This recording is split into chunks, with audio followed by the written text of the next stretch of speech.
Hello everyone, so myself Anshul and welcome to my channel Ms. Botanophilic. So in today's video I'll be telling you about a very important topic of bryophyte, that is the classifications of bryophyte. तो आज हम लोग bryophytes के classification के बारे में पढ़ेंगे और जनरली मैं ब्रायोफाइट्स को यहाँ पे बी टर्म से रिप्रेजेंट करूँगी क्योंकि क्लासिफिकेशन में इतने बार तो हम लोग ब्रायोफाइट्स मेंशन नहीं कर सकते हैं, ठीक है। तो सीरीज़ वाइज हम लोग सारे क्लासिफिकेशंस पढ़ेंगे। इससे पहले मैंने ब्रायोफाइट्स की जनरल कैरेक्टरिस्टिक्स, एफिनिटीज़, डिफरेंसेस और उनके इकोनॉमिक इंपॉर्टेंसेस के बारे में आपको बताया है और आज की वीडियो में हम लोग बेसिक क्लासिफिकेशंस पढ़ेंगे, ठीक है। बिफोर स्टार्टिंग दिस वीडियो एक इंपॉर्टेंट चीज़ है कि अगर आप लोगों ने कोई स्पेसिफिक क्लासिफिकेशन पढ़ा है तो वो आप वहाँ पे एक्सप्लेन कर सकते हो एग्जाम में, बट उससे पहले आपको जो एक बेसिक सीरीज़ होती है क्लासिफिकेशन की जो कि साइंटिस्ट के थ्रू होती है वो भी आपको एक्सप्लेन करनी होती है। Eight the and I have explain a basic classification of bryophytes, okay. तो ये आपकी मर्जी है कि आप एग्जाम में किसका क्लासिफिकेशन एक्सप्लेन करना चाहते हो, बट स्टार्टिंग में आपको एक सीरीज़, एक जनरल जो एक इंट्रोडक्शन होता है ब्रायोफाइट्स के क्लासिफिकेशन में, वो उसमें आपको ये चीज़ें एक्सप्लेन करनी पड़ेगी, ठीक है। तो सबसे पहले आपको पता होगा कि जो ब्रायोफाइट टर्म है ये ब्राउन ने कॉइन किया था, उन्होंने इंट्रोड्यूस किया था 1864 पे। सबसे पहला जो क्लासिफिकेशन था ब्रायोफाइट्स का वो आया था 1883 पे, और ये किसने किया था? ये इक्लैंड ने किया था, ओके। मैं कोशिश करूँगी कि इस पर्टिकुलर वीडियो को मैं ज़्यादा लेंदी ना करूँ और बहुत ईजी वे पे मैं आपको उसको एक्सप्लेन कर सकूँ। तो 1883 पे इक्लैंड ने सबसे पहले ब्रायोफाइट्स को क्लासिफाई किया था दो ग्रुप में। अब देखो, जब हम लोग ग्रुप्स में रहते हैं ना तो हम यहाँ पे वर्ड यूज़ करते हैं हम, HUM। तो यानी कि दो ग्रुप्स कौन से बने थे? ब्रायोफाइट्स के दो ग्रुप बने थे, H फॉर हेपेटिसी और M फॉर मस्की, ओके। तो ये दो ग्रुप्स थे हमारे, हेपेटिसी और मस्की।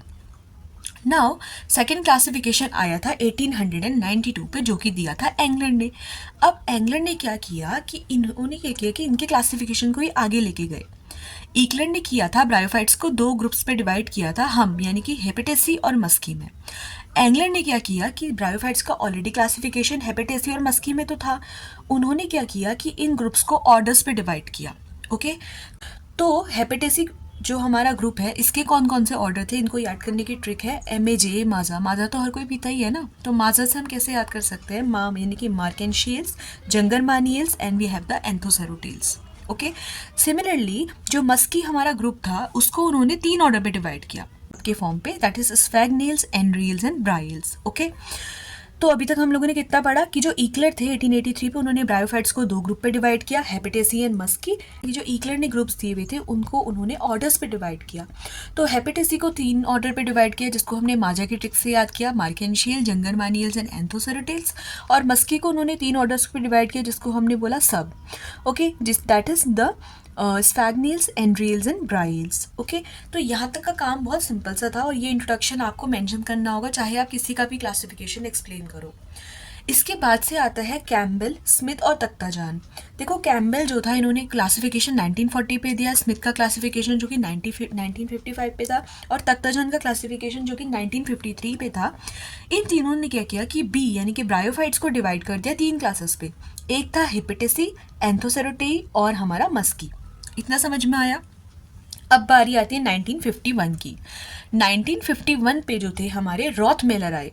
रॉथमेलर ने क्या किया कि 1951 पे उन्होंने सोचा कि मैं थोड़ा सा क्या करता हूँ, चेंज करता हूँ। तो वो चेंज क्या लेके आए? उन्होंने नेम को चेंज कर दिया ब्रायोफाइट्स में एक कैटेगरी को। हेपेटेसी को हेपेटिकोप्सिडा लिख दिया, एंथोसेरोटेई को एंथोसेरोप्सिडा लिख दिया और मस्की को उन्होंने ब्रायोप्सिडा लिख दिया। ये वाले नाम पे थोड़ा सा फोकस करना, ठीक है। This is Anthocerotopsida, okay.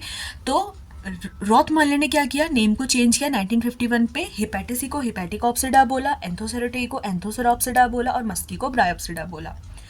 अब इसके बाद से सीधे 1951 पे प्रॉस्कर आए। प्रॉस्कर का जो काम है वो थोड़ा सा इंपॉर्टेंट है, इनकी क्लासेस वगैरह सेम टू सेम रॉथमेलर की तरह थी इनके बारे में जिसमें हमने पढ़ा, बट इनको ये सोचा कि भाई एंथोसेरोप्सिडा थोड़ा अच्छा सा नाम नहीं लग रहा है, मैं इसको चेंज कर देता हूँ।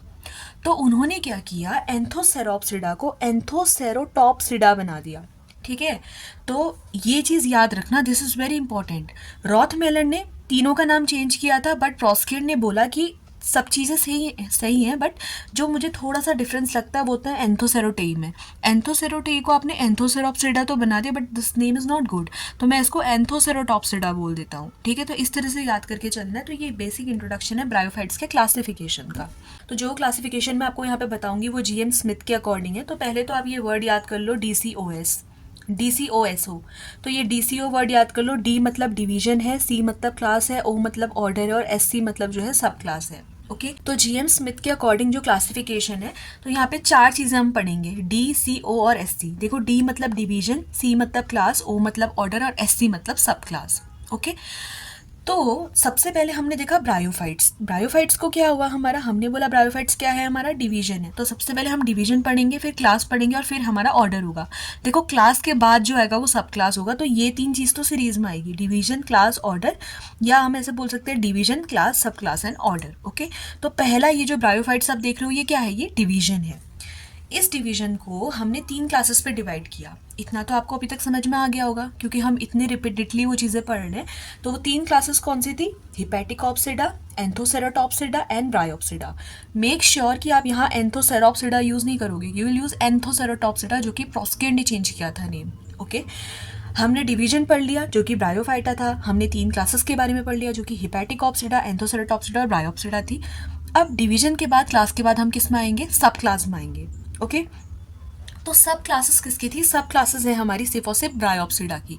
इन दोनों को हमने डायरेक्टली ऑर्डर्स में तोड़ा है, इसलिए मैं आपको ऑर्डर अभी नहीं पढ़ा रही हूँ। पहले मैं आपको सब क्लासेस के बारे में पढ़ाऊंगी कि ब्रायोप्सिडा की 3 सब क्लासेस थी और वो सब क्लासेस को हमने सब बोल दिया भाई। ऐसे भी कैसे याद करोगे, स्फैग्निडेई, एंड्रिडेई और हमारा ब्राइडेई।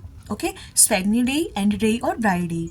हमने डिवीजन के बारे में पढ़ा, 3 क्लासेस हम लोगों ने कवर करी। उसके बाद से ये 3 हमने सब क्लासेस पढ़ी जो कि सिर्फ और सिर्फ ब्रायोप्सिडा के अंदर थी। ओके इन दोनों में सब क्लासेस नहीं है। अब हम सीधे चलते हैं ऑर्डर्स पे। तो सबसे पहले जो हम ऑर्डर पढ़ेंगे वो हिपैटिकॉप्सिडा का आ जाएगा। तो देखो हिपैटिकॉप्सिडा में क्या होता है ना, 4 ऑर्डर होते हैं हमारे। इसको आप ट्रिक से याद करोगे, स्पैम, जंक। तो आपने देखा होगा कि जो आपका मेल होता है उसमें स्पैम और जंक वाला पोर्शन होता है। तो कैसे याद करोगे, स्फेरोकार्पेल्स, मार्केंशियल, जंगरमानियल्स एंड कैलोब्राइल्स।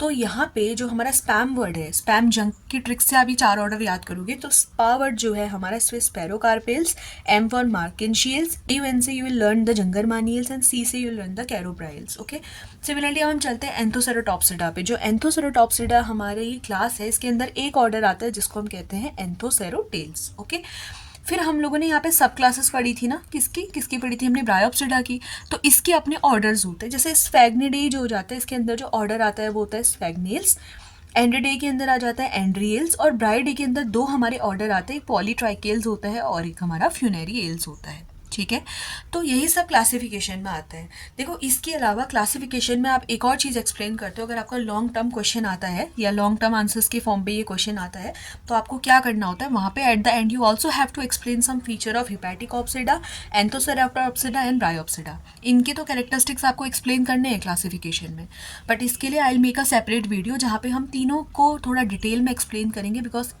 अगर इस वीडियो में मैं एक्सप्लेन करूँगी तो ये बहुत लेंदी वीडियो बन जाएगी। ठीक है और हर एक पर्टिकुलर जो ग्रुप हमने बना रखा है इसके कैरेक्टरिस्टिक्स को हमें थोड़ा डिटेल में और अच्छे से पढ़ना यहाँ पे बहुत इंपॉर्टेंट है।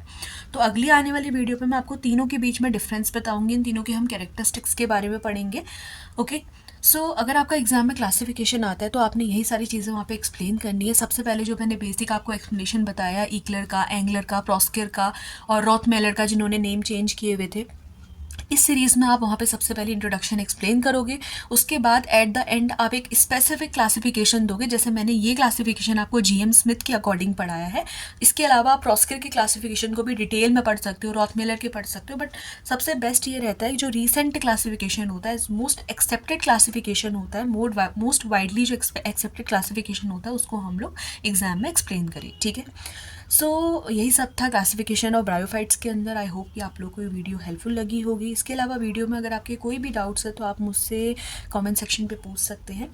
सो that's all for today's video. If the video is helpful then please like, share and subscribe. Thank you.